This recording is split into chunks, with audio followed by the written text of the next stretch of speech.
नमस्कार। आज हम एक बहुत अहम मौजू पर बात करने वाले हैं, खासकर उन नौजवानों के लिए जो अभी-अभी अपनी आप कह सकती हैं आर्थिक यात्रा शुरू कर रहे हैं। हमारे पास बेथ कोबलनर की किताब है डेट अ फाइनेंशियल लाइफ और हम इसकी एक हिंदी समरी पर गौर करेंगे। ये किताब खासतौर पर उन लोगों के लिए है जो कॉलेज से निकले हैं या शायद नई नौकरी शुरू की है, पहली बार अपने खर्चे खुद संभाल रहे हैं। तो आज हमारा इरादा ये है कि इस समरी से वो सबसे ज़रूरी बातें निकालें जो किसी को भी अपनी फाइनेंशियल लाइफ मतलब अपनी आर्थिक जिंदगी पटरी पर लाने में मदद कर सकें। बिल्कुल। वो भी बिना ज़्यादा सर खपाएं। तो चलें देखें इसमें क्या है। हाँ, और ये समरी ये इस बात पर बहुत जोर देती है कि जल्दी शुरुआत करना कितना अहम है।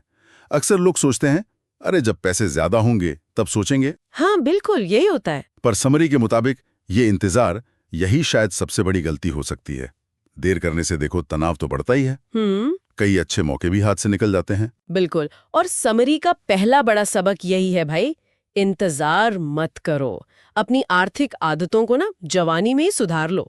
इसमें छोटी छोटी चीजें हैं, जैसे इमरजेंसी के लिए कुछ पैसे बचाना। हाँ, वो बहुत जरूरी है। फालतू कर्ज से बचना और अपने खर्चों का हिसाब रखना, मतलब एक बजट बनाना। सही। अक्सर लोग ना 30-35 के बाद जागते हैं और तब तक थोड़ी देर हो चुकी होती है ना। हाँ, गाड़ी थोड़ी छूट चुकी होती है। हाँ, और देखो जल्दी शुरू करने का सबसे बड़ा फायदा है कंपाउंडिंग। अच्छा, चक्रवृद्धि ब्याज। हाँ, उसका जादू, खासकर रिटायरमेंट जैसी लंबी प्लानिंग के लिए। ये सुनने में शायद छोटा लगे, पर समरी में एक उदाहरण भी दिया है कि कैसे 20s में शुरू की गई एक छोटी सी बचत, मान लो सिर्फ 2000 रुपए महीना, अगर उस पर ठीक ठाक रिटर्न मिले, मान लो 12% सालाना, तो 60 की उम्र तक वो एक बहुत बड़ी रकम बन सकती है, करीब 70 लाख रुपए। अरे वाह, 70 लाख रुपए बस 2000 रुपए महीने से। हाँ, ये छोटी शुरुआत का बड़ा नतीजा है। वो वक्त का फायदा मिलता है ना। ये तो वाकई कमाल की बात है। अच्छा, अब दूसरी अहम बात जो समरी उठाती है वो है क्रेडिट स्कोर। इसे एक तरह का फाइनेंशियल रिपोर्ट कार्ड कहा गया है। तो इसे अच्छा रखना क्यों इतना जरूरी है? देखो, ये सिर्फ एक नंबर नहीं है। समरी इसे आपकी वित्तीय साख कहती है, मतलब आपके भरोसे का पैमाना। अच्छा स्कोर होगा तो भविष्य में घर या गाड़ी के लिए लोन लेना आसान होगा, ब्याज दर भी कम मिल सकती है। यहाँ तक कि अच्छे किराए की जगह ढूंढने में या कुछ नौकरियों के लिए भी ये जरूरी हो सकता है। ओह, नौकरियों के लिए भी? ये तो मैंने सोचा नहीं था। हाँ, कुछ फाइनेंशियल रूल्स में जरूर देखते हैं। और खराब स्कोर का मतलब है ज्यादा ब्याज देना और कर्ज के जाल में आसानी से फंस जाना। बाप रे, मतलब ये भविष्य की आर्थिक सेहत के लिए एक बुनियाद की तरह है। बिल्कुल। और जब भविष्य की सुरक्षा की बात हो रही है तो आज की मतलब अचानक आने वाली मुश्किलों से कैसे निपटें, यहीं पर समरी इमरजेंसी फंड की बात करती है ना। सही पकड़ा। ये समरी का एक और मजबूत पॉइंट है, एक इमरजेंसी फंड, यानी एक आपातकालीन कोष बनाना। इसका मकसद है, मान लो नौकरी चली गई या कोई बीमारी आ गई या कोई और अचानक बड़ा खर्चा आ गया, उसको झेलने में मदद करना। सलाह यही दी जाती है कि कम से कम 3 से 6 महीने के जो जरूरी खर्चे हैं, हाँ, उतने पैसे ऐसी जगह रखें जहां से जरूरत पड़ने पर आसानी से निकल सकें। जैसे कि सेविंग्स अकाउंट या कोई। हाँ, सेविंग्स अकाउंट या कोई लिक्विड फंड, मतलब ऐसा म्यूचुअल फंड जिससे पैसा 1-2 दिन में मिल जाए। और ये एक तरह की मानसिक शांति भी देता होगा ना, कि अगर कुछ गड़बड़ हुई तो एकदम से परेशानी नहीं होगी। बिल्कुल बिल्कुल।